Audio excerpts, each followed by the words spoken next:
একটা মাছের খামার করতে কত যে কষ্ট সেটা শুধু একজন মাছ চাষিই জানে।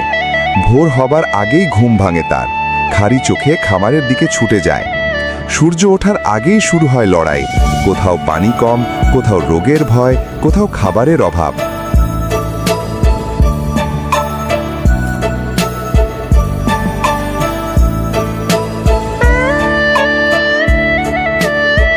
কেউ দেখে না এই কষ্ট, কেউ বোঝে না রাতের ঘুম হারানো সেই দুশ্চিন্তা।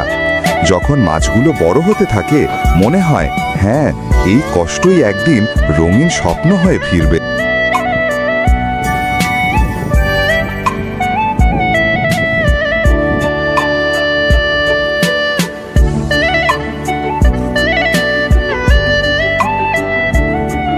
মাছ চাষ শুধু একটা কাজ নয়, এটা একটা বিশ্বাস, একটা আশা আর একটা দেশের উন্নতির হাতিয়ার। তাই একজন মাছ চাষির প্রতিটা ঘামের ফোঁটা বাংলাদেশকে এগিয়ে নিয়ে যায়।